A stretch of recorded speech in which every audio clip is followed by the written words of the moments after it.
Hello. I'd also like to add my thanks to Charles for organising this conference. What I'm going to talk about, and for inviting all of us, what I'm going to talk about is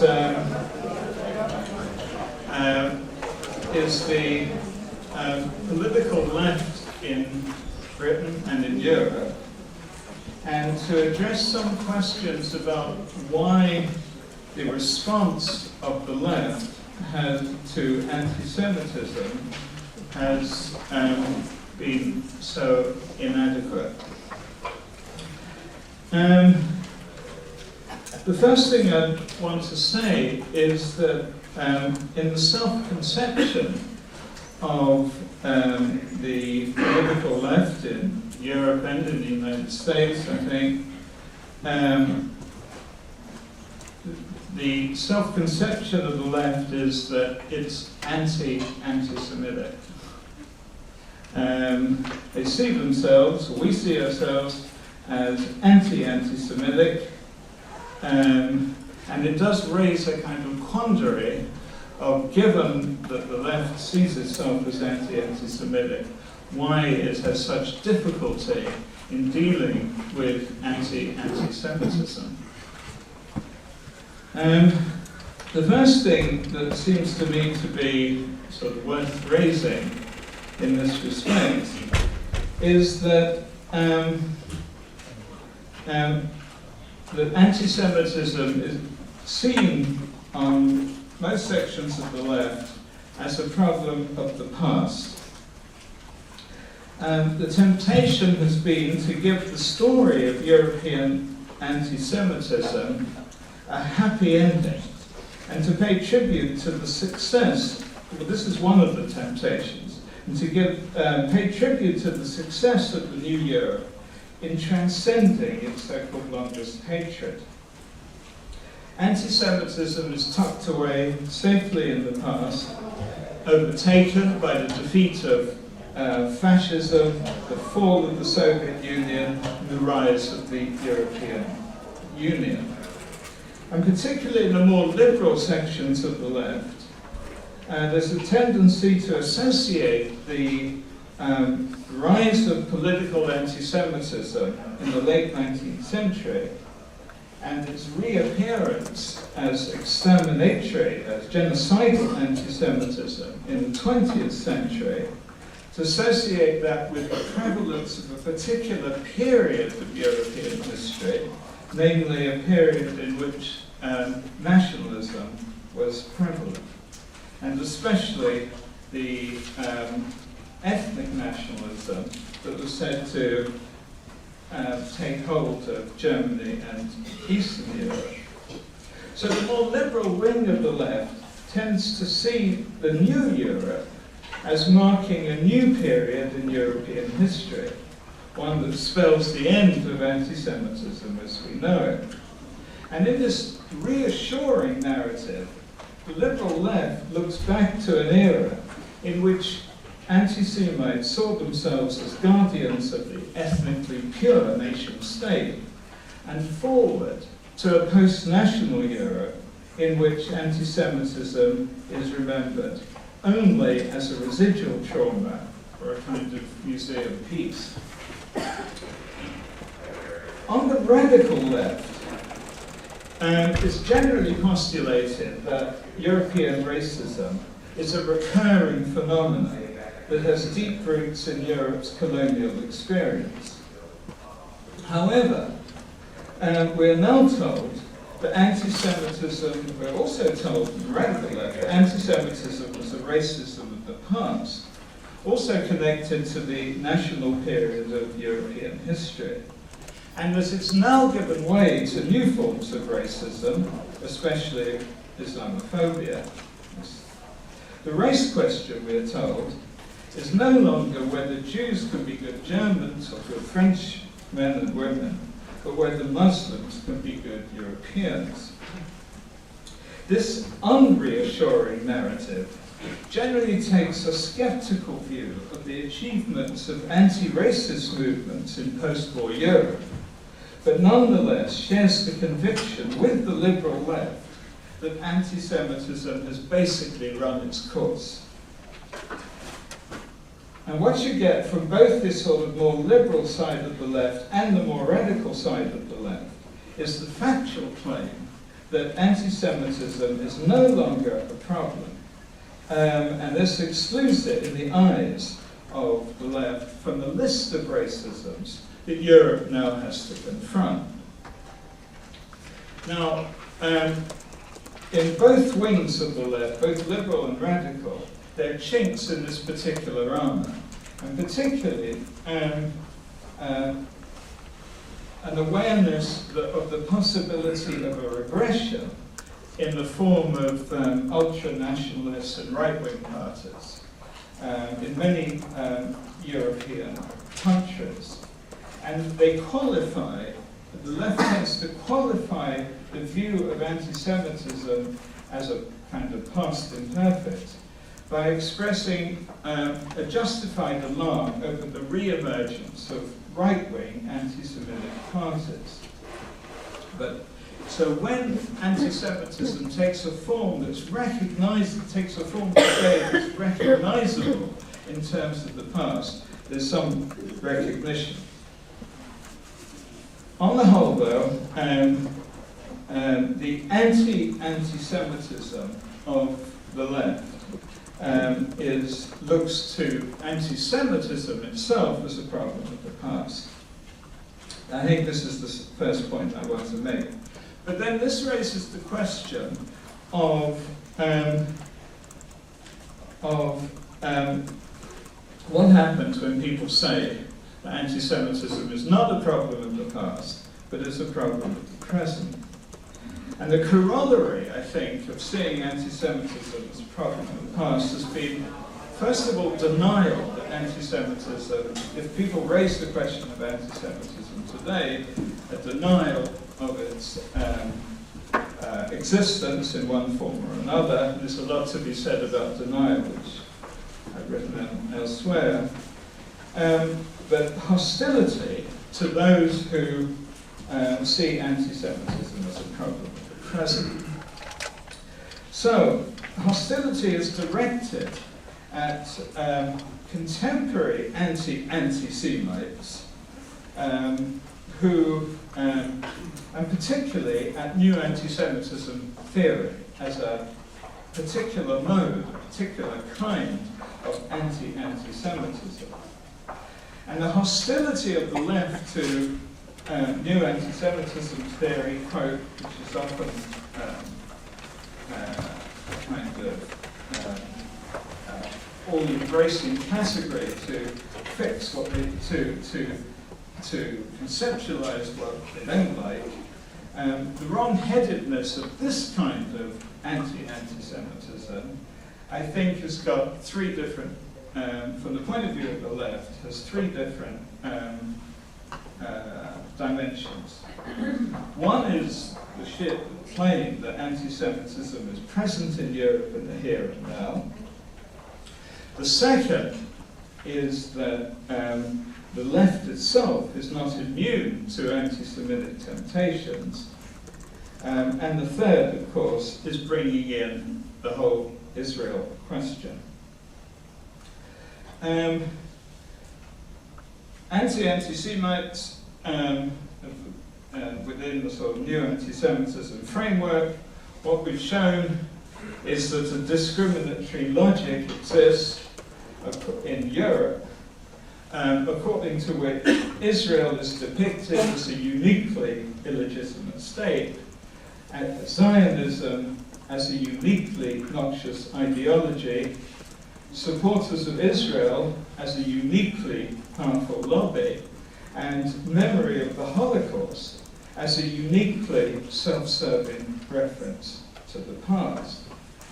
Now, the fear we express is that behind this so-called critique of Israel, we actually find the re-emergence of old anti-Semitic tropes in a new guise. Blood libel, global conspiracy, secret power, world domination, indifference to the suffering of others, and an exclusive and obsessive concern over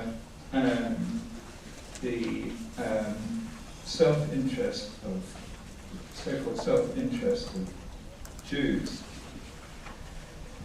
So, why is it then?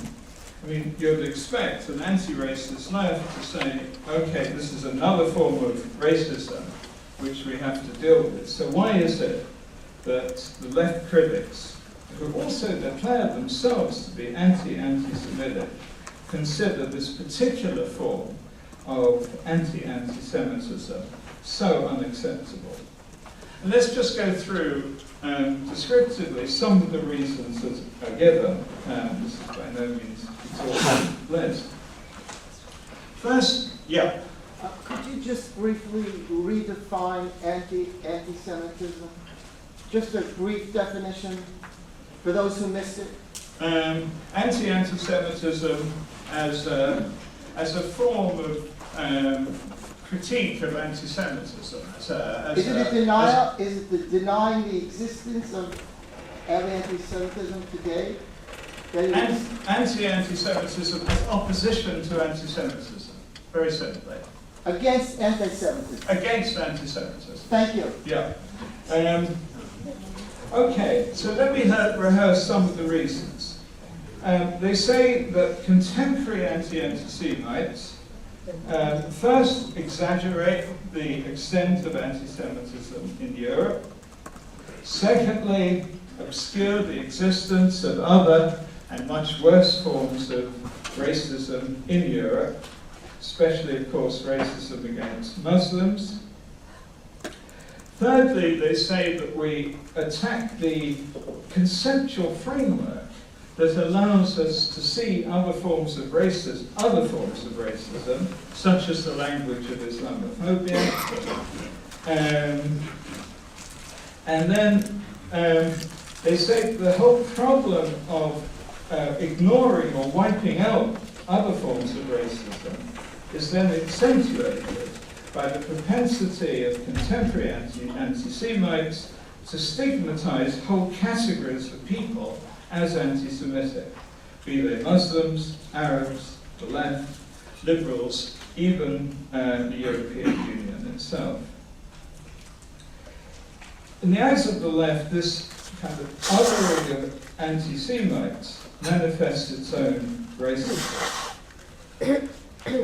They maintain that in the spirit of exclusivity, contemporary anti-Semites, it is a sort of odd term, misappropriate the history and memory of the Holocaust to privilege the suffering of Jews over the suffering of other people. And in so doing, we're said to reveal ourselves indifferent to any suffering other than our own. Crucially, perhaps, they say that contemporary anti-Semites mainly invoke the charge of anti-Semitism for essentially dishonest reasons, especially to obstruct and defeat criticism of Israel. And actually what contemporary anti-Semites do is debase the language of anti-Semitism itself. So that's the sort of critique. Now all this, of course, has a kind of smokescreen quality of not dealing with the problem of anti-Semitism itself. The first thing I would say about this left critique of anti-Semitism is that, morally speaking, the universal principles it advances are basically, for most of us, non-controversial, almost banal. Of course, we ought not to exaggerate the extent of anti-Semitism in Europe in order to make it appear worse than it actually is. Of course, we should not stigmatize whole collectivities or peoples as anti-Semitic, be they Muslims or Europeans, or indeed the left. Of course, we should not privilege the struggle against anti-Semitism to the exclusion of that against other forms of racism. And of course, we should not deploy the Holocaust to wipe out the sufferings of other people. Of course, we should not use the charge of anti-Semitism to provide a dishonest defense of Israel. And of course, we should not devalue the coinage of the word anti-Semitism by overusing or abusing it. But who then is the target of these criticisms? Who are the they who are said to be sensitive? Sorry, I'm feeling very unwell. I think I'm going to stop for the moment. I'm feeling very faint. I think I'm going to stop. And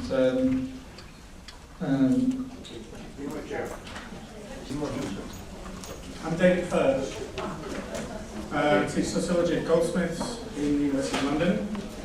And I want to talk a little about, actually not what most of this conference has been about, which is things that happen in the Middle East, things that happen within predominantly Arab or Muslim states. I want to talk more about what happens in Britain and in Europe and in my world. My world is, I'm a sociologist. I read the Guardian newspaper. I'm a member of my trade union. I come out of the left. I'm still in the left. And I want to talk about anti-Semitism in that world. Now, first thing I want to say is this. One can sit down with a bunch of activists or scholars who are thinking about the Palestinians and who are rightly concerned about Israeli human rights abuses against Palestinians and who rightly might be concerned about the occupation of the West Bank and of Gaza. And one can sit with them and one can explain, one can go through some of the ideas, one can explain why a boycott of Israel and nobody else may be anti-Semitic or may be anti-Semitic in effect, and one can explain that they should avoid blood libels, and one can explain that they should avoid conspiracy theory, and then somebody's likely to put their hand up and say, I can understand that. I can understand that one should avoid anti-Semitism, but how can one really hurt them? And it seems to me that wish, that hunger to prevent Israel from getting away with something is quite a remarkable phenomenon. I want to start by, I want to make a number of points. I'm here and there, and I don't want to repeat everything that everybody's said. One of the facts about the world we live in is that racism and racist discourse, including anti-Semitism and anti-Semitic discourse, is usually difficult to spot. Very rarely do we have a racist running around saying, I hate blacks, or we have an anti-Semite running around saying, I hate Jews, or do we have an Islamophobe running around saying, I hate Muslims. It's very rare. So it's a fact of the world in which we live that one has to use judgment and knowledge and experience to find and to see racism. And I include anti-Semitism.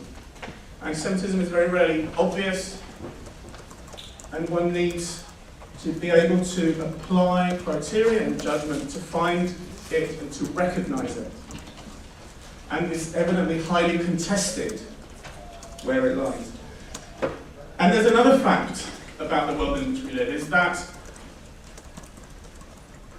the important problem isn't necessarily in whether this or that particular claim or this or that particular act or this or that particular speech is racist or anti-Semitic. Because what I'm interested in is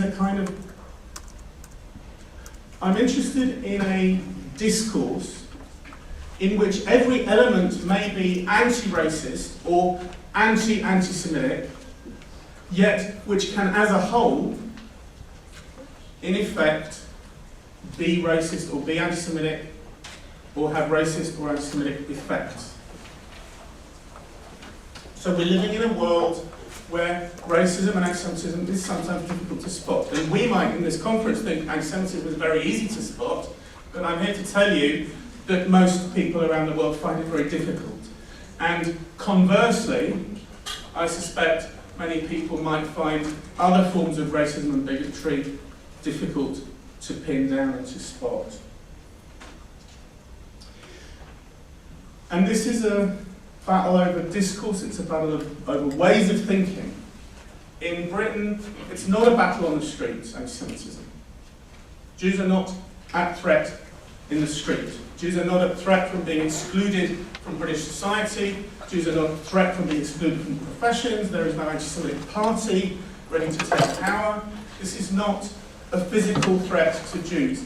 The anti-Semitism we see in Britain is on the level of discourse. It's on the level of ways of thinking, and it manifests itself almost entirely around ways of thinking about Israel and Zionism.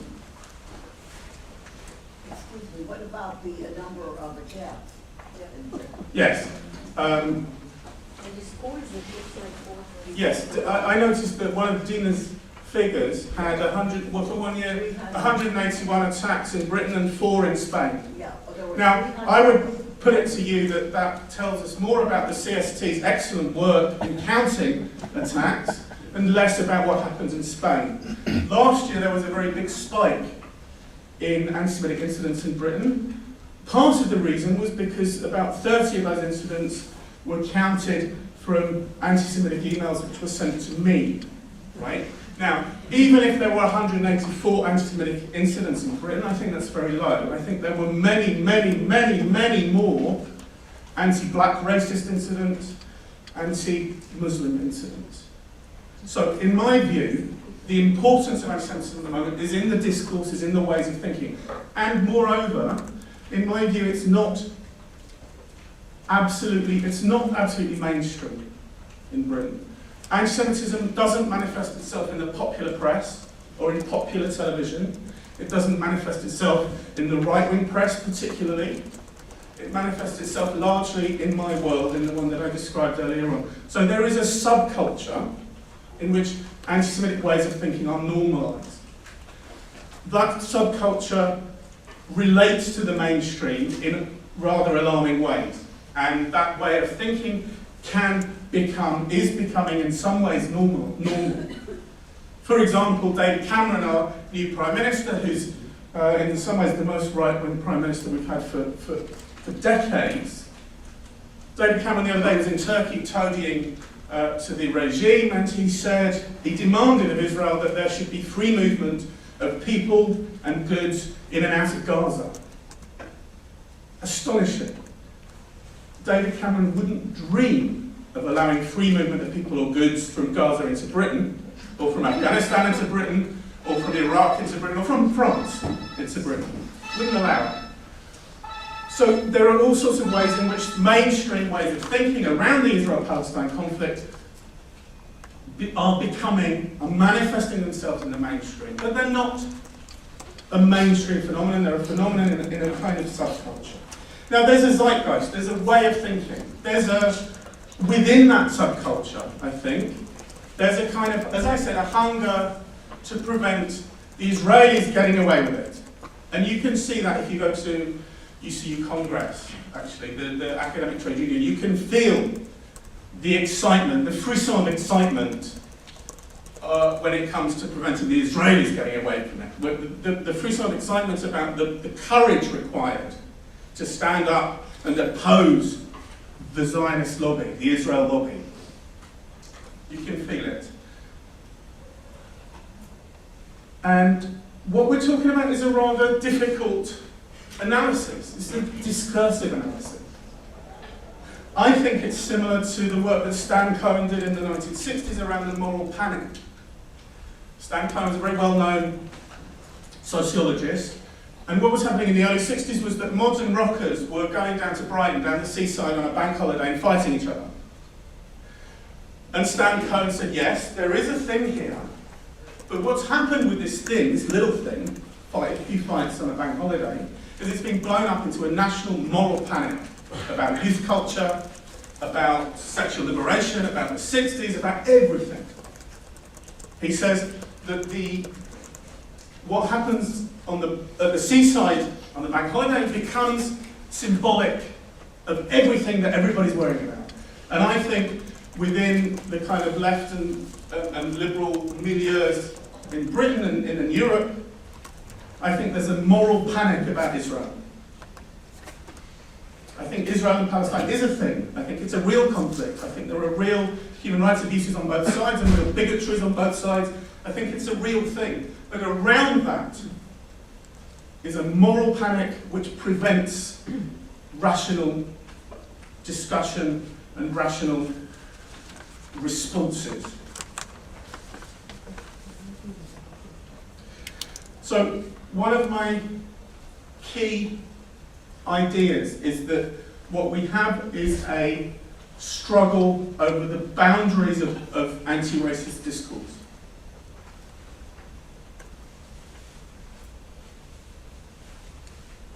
If you raise the issue of anti-Semitism in Britain connected to the Israel-Palestine conflict, you will be portrayed as somebody who is committing a faux pas, who is being vulgar, who is being unscholarly, who is putting his own Jewish interest before all, who is raising it illegitimately in order to silence criticism of Israeli human rights abuses.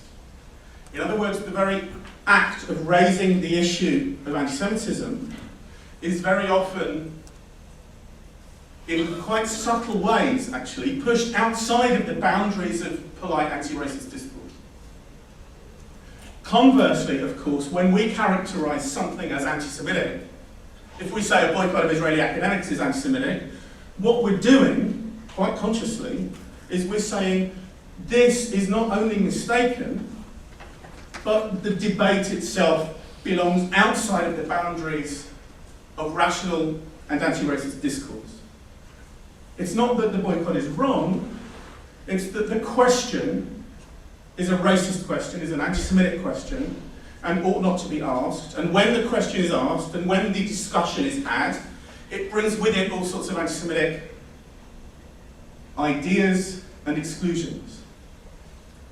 The Union Congress in Britain, the Union of the Academics, at the Congress now there is no Jew left willing or able to oppose the idea of boycotting Israeli academia. The Jews have been pushed out, they've been bullied, they've been just made to feel it's not worth the bother, and some of them have been excluded by bureaucratic means. When there's a debate at the UC Congress, which is sort of formally the representative body of British academics, there is no Jew there willing or able to oppose the boycott. There are many anti-Zionist Jews who are willing to say the boycott is a very good thing, the boycott is in keeping with Jewish ethics, we're in favour of the boycott, don't worry about anti-Semitism, but there are no Jews left. Okay. Now,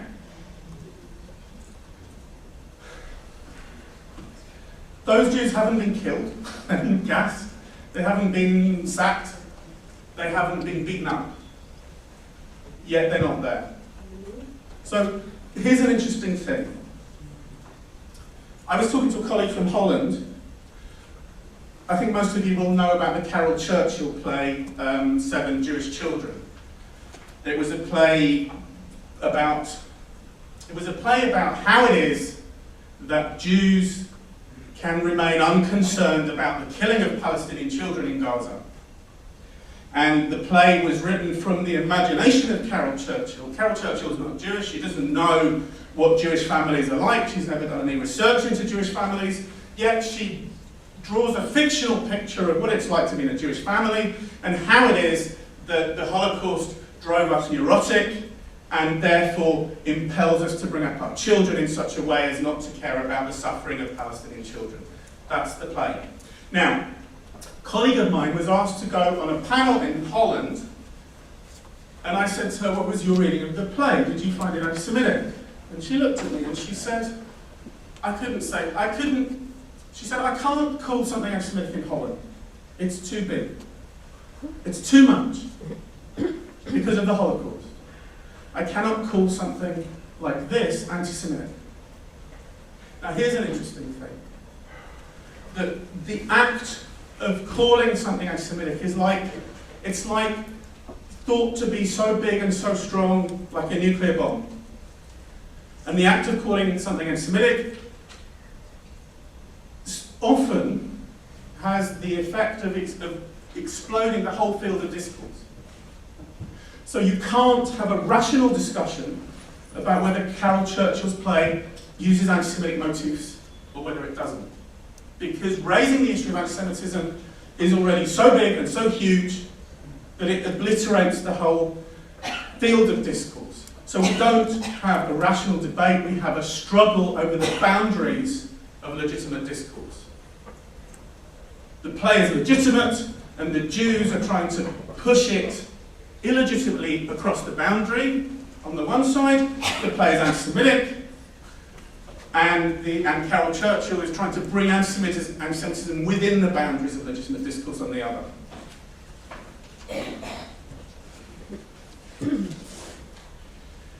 The mechanism by which the raising of anti-Semitism is pushed outside of the boundaries of anti-racist discourse, I've called the Livingston formulation.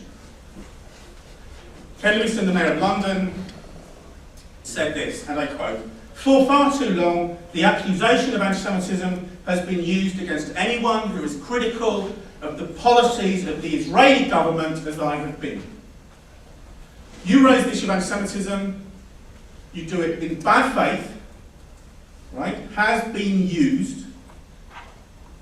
Livingstone doesn't say by who, often the formulation doesn't say by who, but we know by who.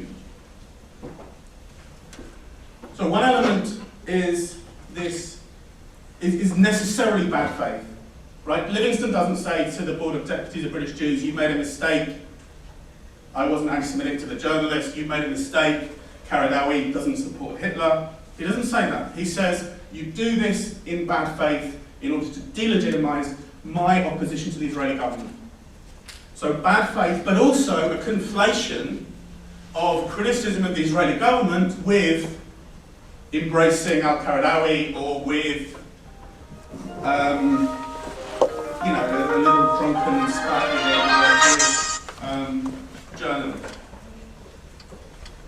Now, interestingly, it's perfectly possible for people to respond to an accusation of anti-Semitism rationally. Yeah, people could simply respond to it. And, Livingstone could say, well, al-Qaradawi isn't an anti-Semite, or he could say whatever he wants to say, but he doesn't. What he does instead is take the discussion outside of the bounds of rational discourse with this formulation. I'm not going to answer you because you're doing this on purpose for other reasons. Astonishingly, the Livingstone formulation comes up again and again and again and again and again. If you Google it, you'll find my examples. I've just published this paper in an Austrian journal called Transversal, which I will put online, which gives, I can't remember how many examples, 25 examples of the same formulation being used. It's perfectly possible for people to respond to an accusation of anti-Semitism rationally. It's astonishing how often this irrational response, this response which sort of smashes up the possibility of discussion, is used. For example, Carol Churchill responds to Howard Jacobson by saying, "You're doing this, it's the usual tactic." How long have they got, Lars? We've got 20 minutes right now, so add 5 minutes. Okay. So, moving on to a point which I think is very important, is this point of intentionality. As I said before, sociologists of race and racism, anti-racist and activists are very, very comfortable with the idea that racism is usually not a product of the hatred of blacks or of Muslims or of Jews. It's not usually a product of hatred, it's usually a product of institutions and practices, of discourse. It's usually something which people deny and which people are not aware that they're doing. In Britain, 10 or 15 years ago, I can't remember when, 15 years ago, there was a landmark case where a judge, McPherson, judged that there was a problem of institutional racism within the Metropolitan Police. Everybody knew what that meant. It meant that there were practices and norms within the police force which led to racist outcomes for Stephen Lawrence in particular. Now, only the Police Federation, the kind of trade union of the policemen, said, "How dare you accuse my people of being racist?" Because everybody else understood that this wasn't an accusation of racist intent on the part of police. Nowadays, when you raise the issue of anti-Semitism in regard to Carol Churchill or to Judith Butler or to anybody else, they will insist on a very strongly intentional notion of anti-Semitism. Carol Churchill will look inside her own mind.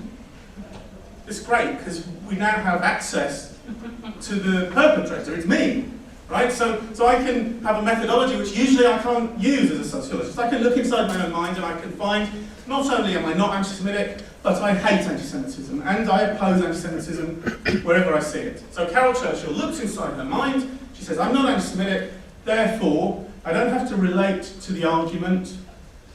I have to explain why this malicious accusation is made." This is not how we normally deal with accusations of racism. Normally, we look at the argument. We look outside of ourselves, not inside of ourselves. We think about the parallels of the blood libel, about the history of boycotts and exclusions of Jews. We look at the history of Israel-Palestine and the Islamist movement and all of the stuff that we would normally look at, and we make a judgment. It's not easy. We might judge it wrong. But we make a judgment about what is anti-Semitic and what isn't. These guys insist that that isn't necessary. Why? Because they can look into their own hearts and say, "I don't hate Jews." And they don't. End of discussion. So those twos and froes of intentionality are very, very interesting, I think. I'm going to leave it at that. Hopefully we might have a little time for discussion. And I'm sure I've been really clear with various things, and people can ask me and test me.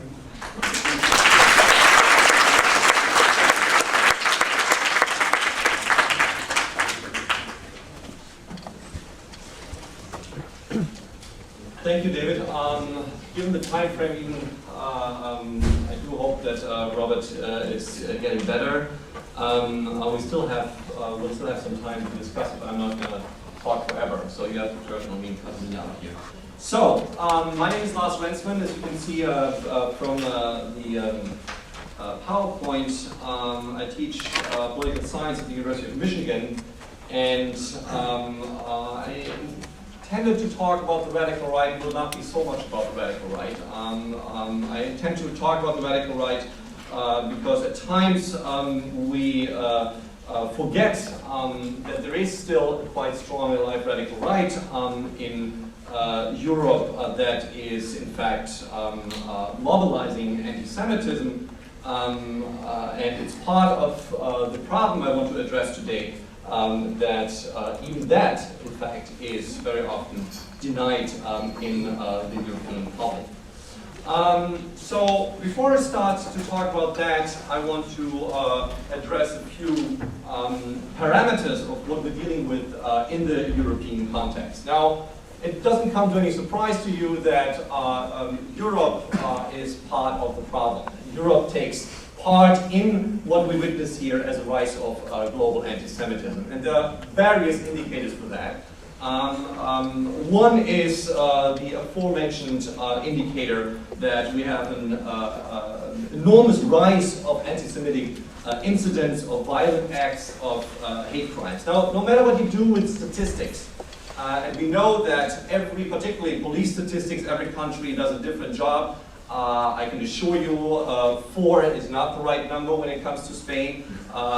It's a fault of in a country where anti-Semitism is outrageous. And by all data that we have, this anti-Semitism in Spain is unbelievably widespread. And you have to look for the anti-Semites. It's a little bit difficult to spot. I know a couple.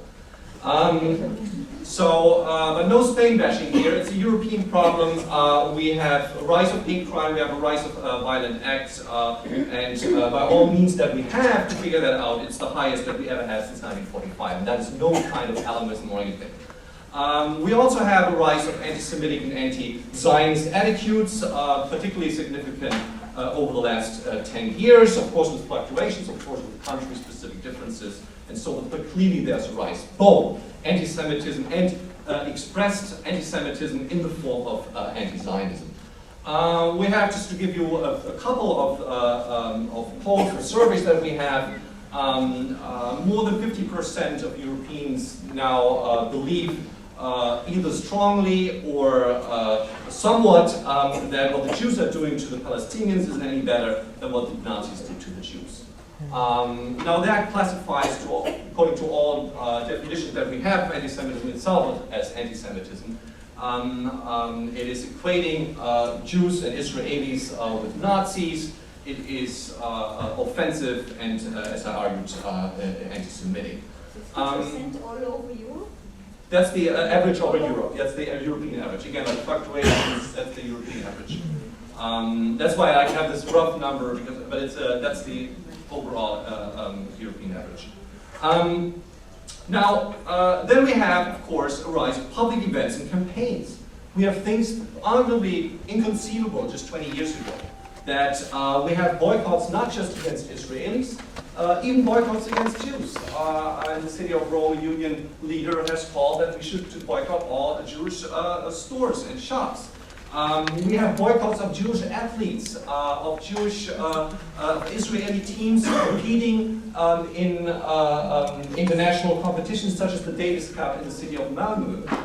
This boycott campaign that was endorsed by the city council, who apparently found the participation of Israelis in an international sports event in the city of Malmö offensive. We have events like the cancellation of the Holocaust Memorial Day in various cities, including the city of Catalonia, the city of Barcelona, and by the regional government of Catalonia in 2009 during the Gaza conflict in early 2009.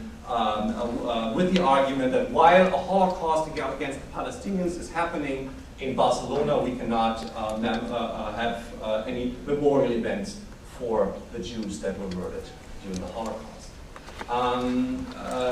Now these are just a few. I could spend a long time explaining more about these few of the events and indicators of the rise of anti-Semitism in Europe, which really is the background here for what I'm talking about.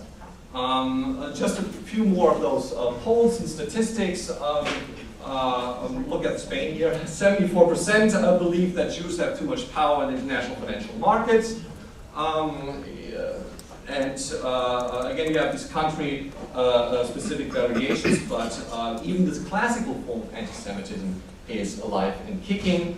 Now, this is of course debatable how you judge what is classified as anti-Semitism. It's part of the classification struggle or a classification discourse.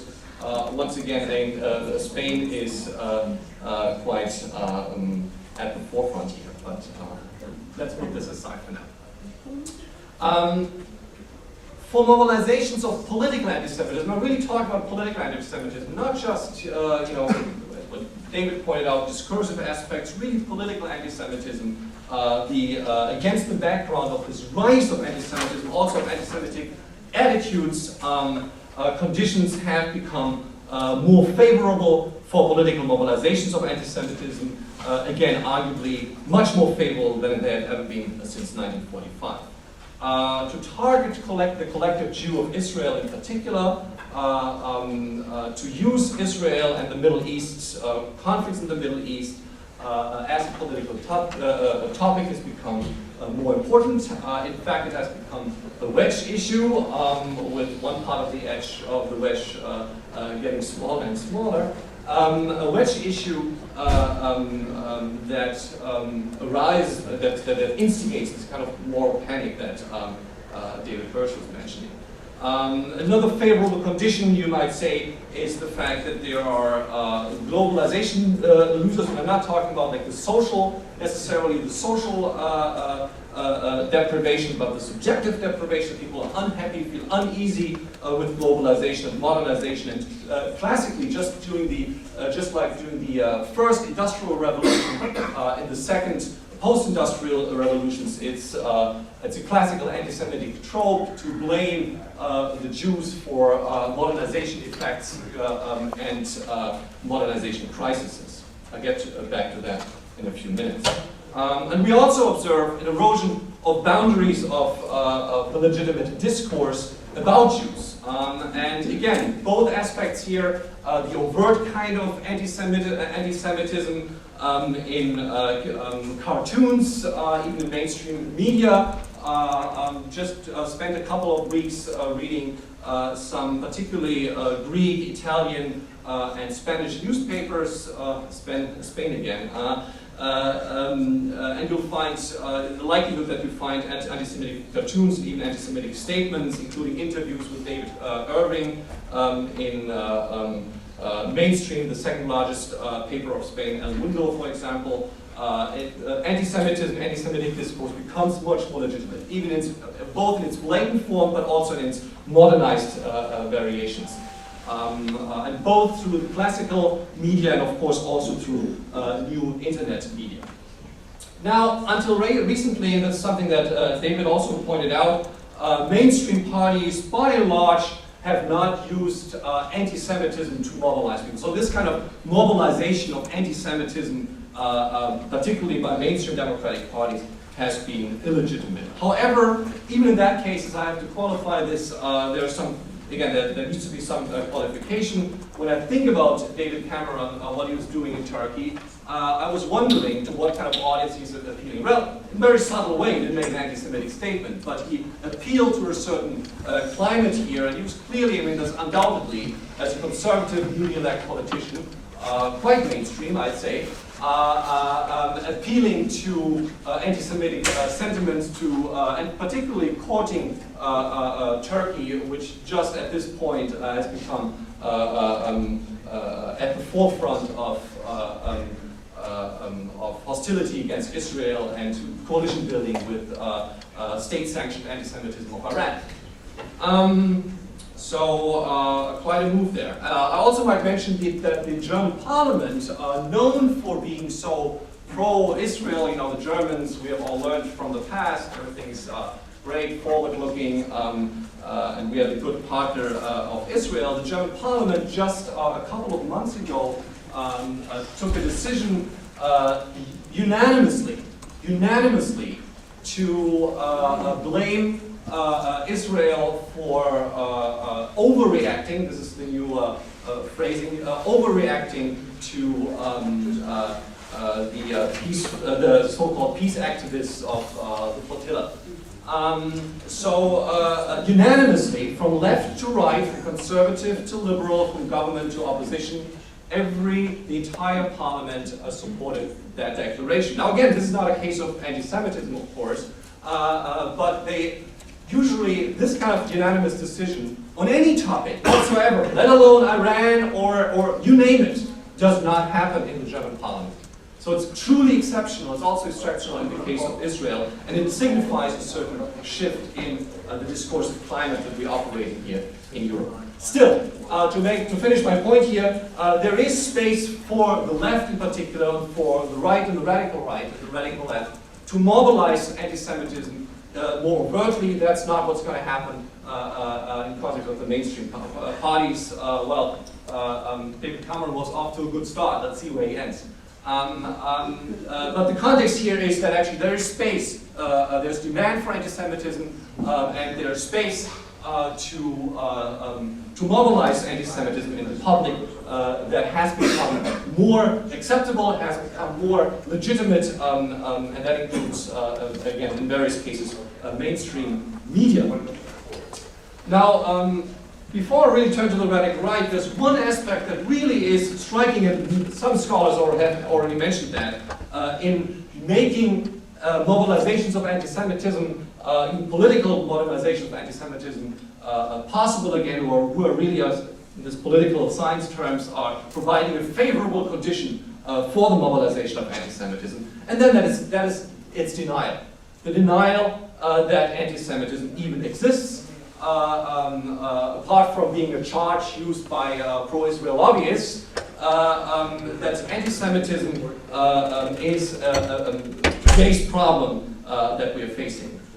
It starts with denying modernized forms of anti-Semitism, as in radical anti-Zionism. All of those are just seen as only criticism of Israel. Whenever there's a phenomenon of anti-Semitism that uses the Middle East as a medium, it is outright criticism. It's only criticism of Israel, nothing else. It can never be, as soon as I substitute the word Jews by using the word Zionists, it can no longer be anti-Semitic.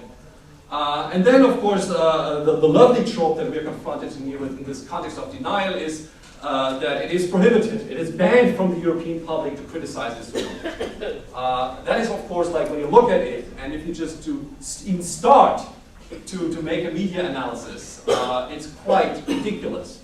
Still, this charge is flourishing, it's blooming, you find it everywhere.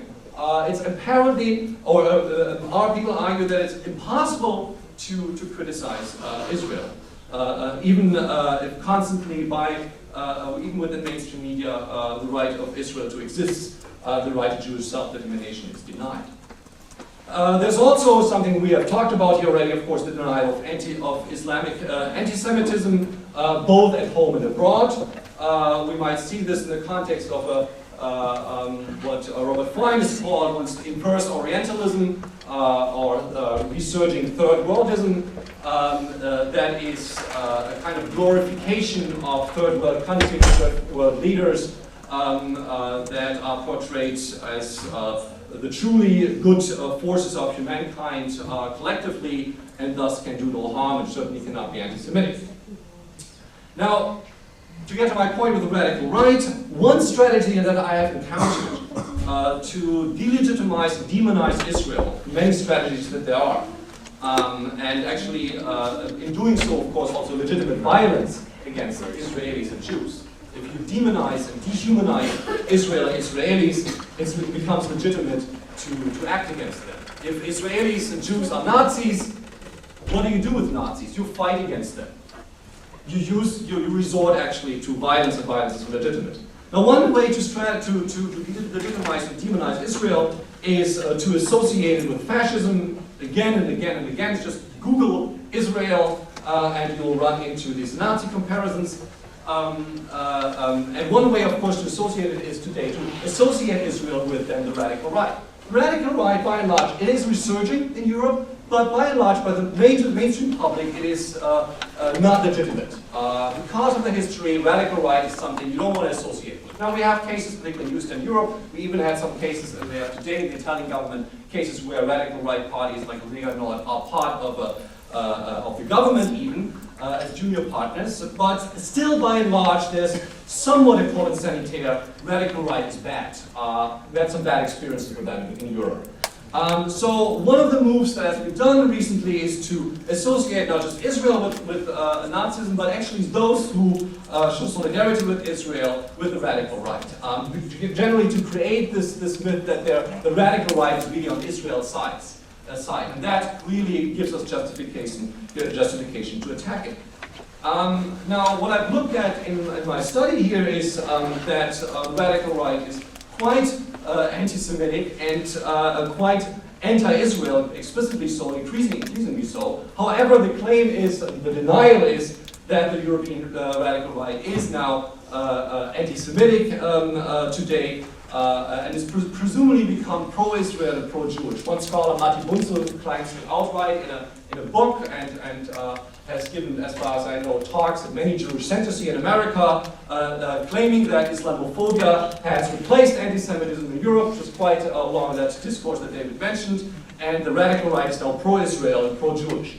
Now, what examples does he give? He gives the example of the Vlaams Belang.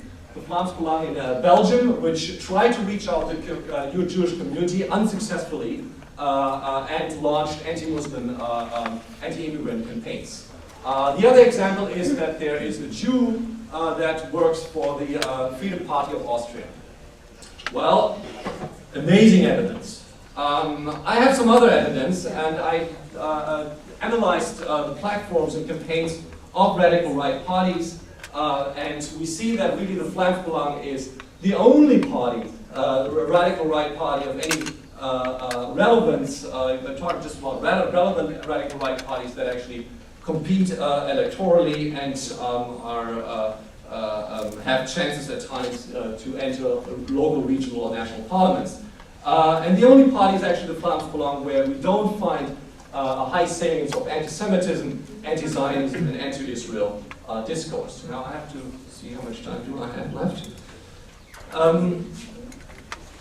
So when we look at the platforms of the radical right, this discourse that associates the radical right with being pro-Israel and pro-Jewish is, of course, from all I could find out, wrong. In fact, the radical right increasingly uses and remobilizes anti-Semitism. For some time, the new radical right hasn't done so, but now it's increasingly focusing in its campaigns and political statements of Israel as an aggressor, the fight against imperialism, including, of course, American imperialism, and the Middle East. Of course, it also mobilizes against immigrants and Muslim minorities in many cases, but really it addresses these new global issues and in many cases uses anti-Zionist propaganda and ideologies in their campaigning.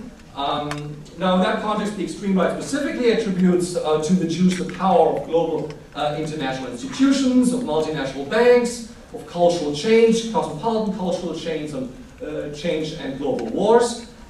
Jews appear as destroying nations, as string pullers behind globalization that have, and of course, there's no right to Jewish self-determination and no right of Israel to exist. What we also notice is against these claims of denial that we're facing, not just in the public but also in the scholarly community, is a split in the radical right between domestic and international positions. Domestically, there is very often, in many cases, propaganda or hostility against Muslims, against immigrants. But as soon as it comes to the international level, in most cases, the so-called Islamic struggle against the Jews is classified as heroic and glorified. Now, I want to add a couple of theses, hypotheses on what I see here, not just in the context of the radical right, but in the broader context of denial and favorable conditions for the radical right to mobilize anti-Semitism and actually for other agents in the European public to mobilize anti-Semitism. Anti-Semitism in Europe emerges today in multiple new publics, in multiple new contexts, and the radical right's reloaded political anti-Semitism that we find if we take a close look at across Europe, their platforms and campaigns, represents one, but clearly contrary to what some people, I think Robert Fine has pointed that out, say, only one manifestation of such political anti-Semitism. Anti-Semitism benefits hereby from a denial. Modernized forms are never recognized or almost never recognized, and open forms of anti-Semitism and anti-Jewish hostility become more acceptable. And increasingly we see Israel is used as a medium, and so anti-Jewish hostility is not recognized. That is part of a process of changing discursive boundaries, in which it has become increasingly common in popular discourse to blame Jews in Israel for anti-Semitism. So if anything happens, it's the conflict in the East, Middle East's fault that makes people attack synagogues. It's just a reaction to actions of Israel and the Israeli military, just as even in the Middle East, in this interpretive scheme, even in the Middle East, anti-Semitism is and terrorism against Israelis is just a reaction against Israeli policies and Israelis in Europe. Fourth hypothesis, the radical right's anti-Semitic political mobilizations with under slogans such as Stop Zionist Aggression are largely indistinguishable from those of the radical left. It's really difficult when you see how this modernized anti-Semitism within the radical right very often articulates itself and what kind of framing is used to attack Jews.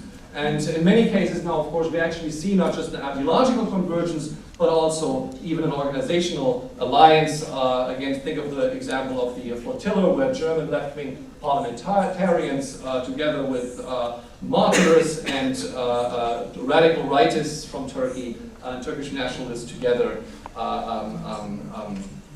entered the so-called peace activism. So this is part of an anti-Jewish ethnic nationalism in which the third world and third world peoples are glorified, but the Jewish state has no right to national self-determination. So finally, fifth, the anti-Semitism can be, in theoretical terms, to some extent. Anti-Semitism is a lot of things because it's such a flexible form of, and logically contradictory, irrational form of hatred. Anti-Semitism is, among other things, an objectified form of anti-modernity. It expresses and personifies dissatisfaction and unease within the global condition, an uneasiness in post-modernity, and particularly, of course, that becomes, you can see that it becomes very often more articulated when you add to this global economic crises.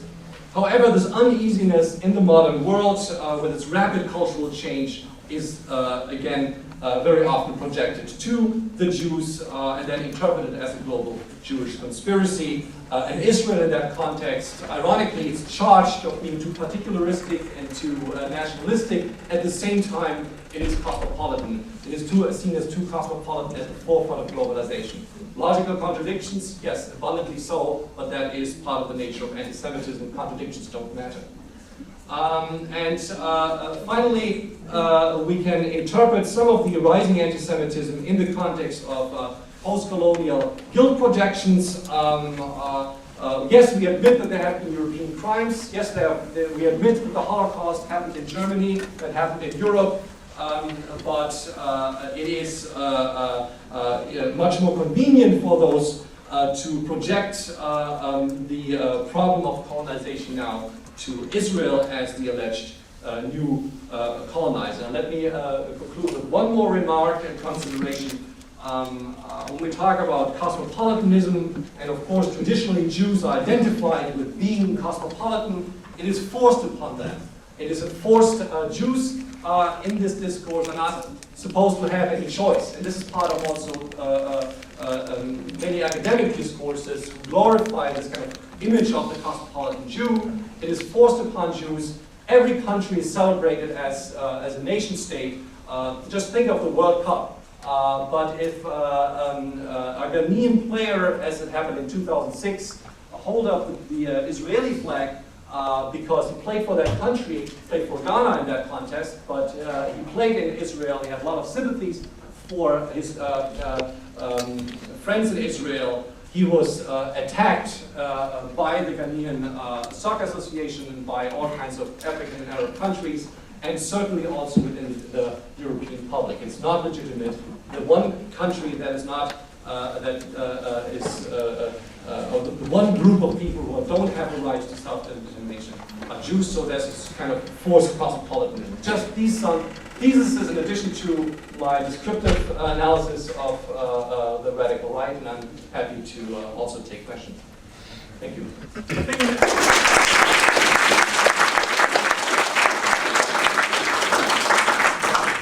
I think we have 10 minutes, so if people want to ask really short, sharp questions, we'll try and use them.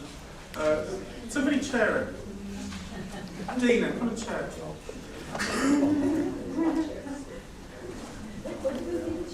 I don't know.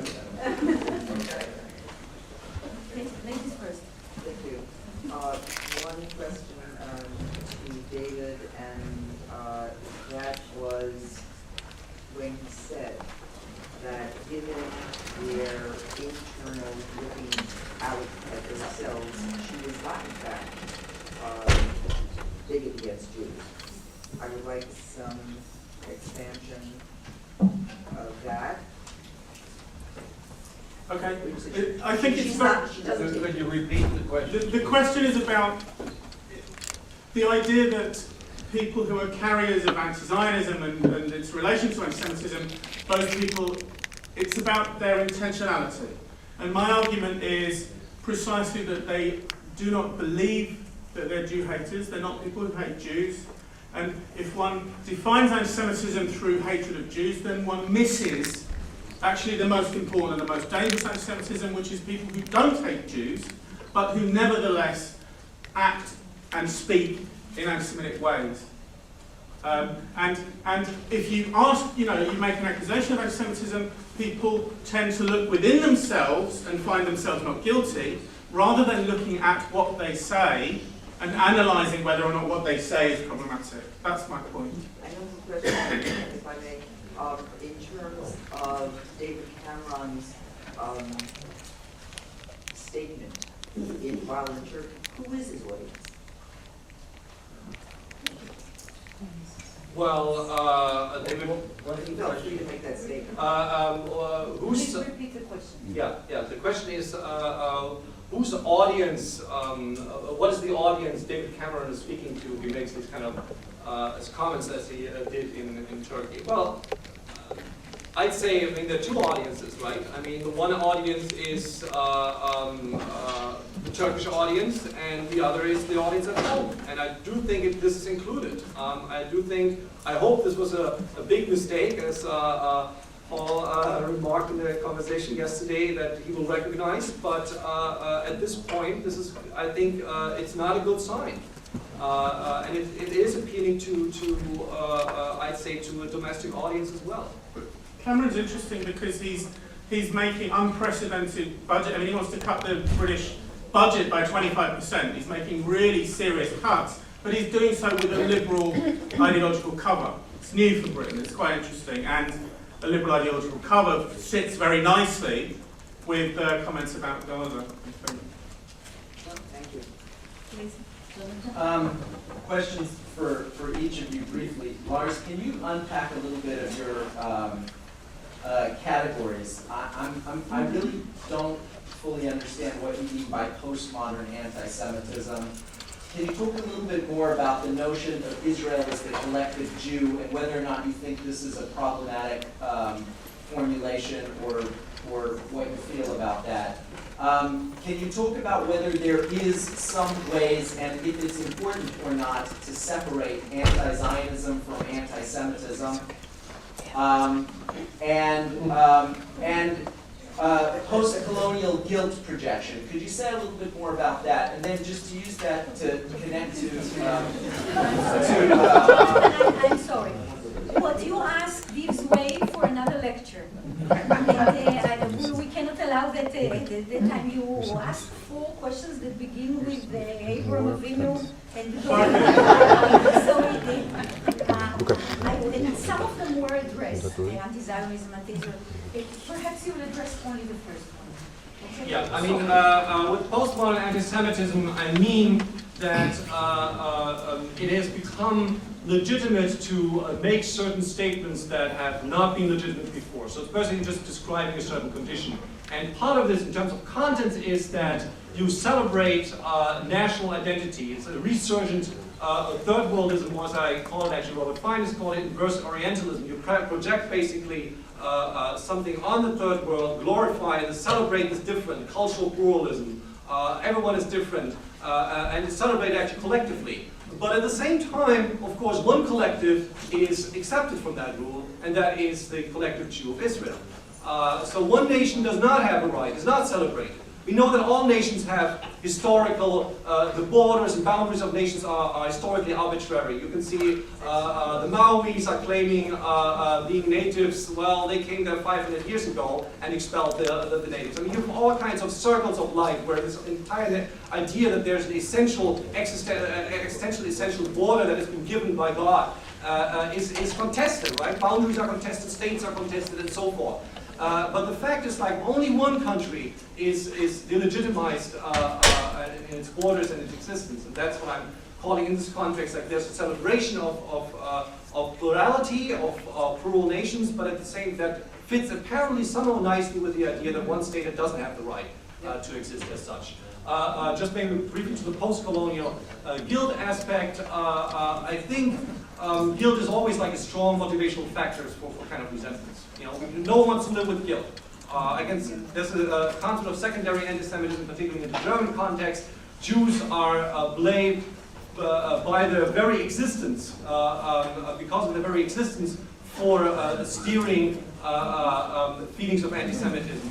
By their very existence, they're blamed for the memory of the Holocaust. The memory of the Holocaust is not something you like to, it's not an issue you like to remember. It's not that Germans love to just remember the Holocaust, right? It's kind of uncomfortable. And so if something's uncomfortable, you blame the messenger. And the messenger, Jews are seen as the messenger in many contexts. And that gets a different dimension in the European context, where the history of colonialism and colonization is also split out, projected onto, as I argue, to Israel. But I probably have to speak now. You will discuss it later. Yeah. David, your point about staying with home is really good, and I think the idea of Israel's moral panic, moving into folklore, is really where the action is for understanding people the reaction to Israel right now. But the only thing, and it's a great lecture, the only thing I have difficulty with, I'll refer to Michael Wine on this, you almost minimize that anti-Semitism isn't a problem in so much, not in real life. No? All right. So maybe I mean, it's a huge problem, but it's a problem in terms of discourse, in terms of the ways in which I people disagree. speak. Where's Michael Wine on this? Michael, 2008 statistics, number of attacks in England on Jews. Just before my comment, obviously, as it becomes more of a problem in discourse, there's a danger that it becomes more of a problem on the street, and that may certainly be starting, but that's not where we need to really focus our attention at the moment, in my view. Mike? Go ahead. We tend to look Okay. in the UK at anti-Semitism in two ways. One is incidents and the other is discourse. For the last few years, in parallel to our incidents report, we've been publishing the discourse report, which, as you can imagine, takes an awful lot of time to write because of the way in which our guy in the office has to work his way through all the different issues, but nevertheless, we feel it's important to try and measure discourse in the same scientific way that we measure incidents. The point about incidents in 2008, 2009, and indeed 2010, which was the first 6 months figures, is that firstly, the incursion in 11 and then Operation Cast Lead led to enormous spikes, particularly Cast Lead. When the incidents started to decline, and they didn't, as David mentioned, declined to the previous level, but remained at a high level. So we're seeing certainly a higher ambient level for anti-Semitism. The first 6 months of this year, we have recorded a figure that was less than the first 6 months of last year, but nevertheless higher than 2008, which I think proves that particular point. I would say that also that probably nobody belches in an anti-Semitic fashion in the UK, and we don't get to hear about it. And therefore, our capacity to measure is that much greater than everybody else, and that's why we're now picking the police out to measure racism, because we've got 25 years of experience of doing so in a scientific manner. Right. The other reason I mentioned it is human rights that stood out the first list of Muslim attacks in England. In 2008 and 2009, it was approximately 150. I think it's averaging about 600 to 700. I would say it's averaging because the figures are like this. Yeah, but I mean, it's also a trend that in Canada there's about approximately 1,200 anti-Semitic attacks last year. No, 50. I talked to you before. No, I will talk to No, you. there were no I'm not 1,200 going to argue with attacks you in about this. Canada. I'm not citing your Rachel, thanks. I'm citing the May bread. You can You're check not that. citing my brief. The number is for all incidents, and this is what Mike Wine is trying to convey to you, that there is violence and that there is discourse and verbal and visual, and one has an impact on the other. But still, this is countable and this is less countable, though they together they nourish one another. There weren't even 1,000 all over the world. I'm just talking about minimizing the number of anti-Semitic attacks in each country, and the actual number of anti-Semitic attacks of Muslims is very, very low in Canada, in England, in the United States. Not so, not so. The police are now trying to. The fact is that until now, anti-Muslim incidents have been measured by Islamist groups, and scientific evaluation was done of them by one of Robert's colleagues at Warwick, and found that there were double and treble counting incidents. The reality, however, is that there are many anti-Muslim incidents, and now the police are trying to put in place a much better system of measuring anti-Muslim incidents, in part because they are now committed, as a result of the government instruction, to publish on an annual basis racist incidents which can be disaggregated in terms of both victim group and offenders. And therefore they have to prove now, they now have to provide accurate Counting notwithstanding. Come on, let's talk about the panel. David, May I make a short comment? David, David, I think that, I'd just like to underline a point which has just been made, and to make a second point.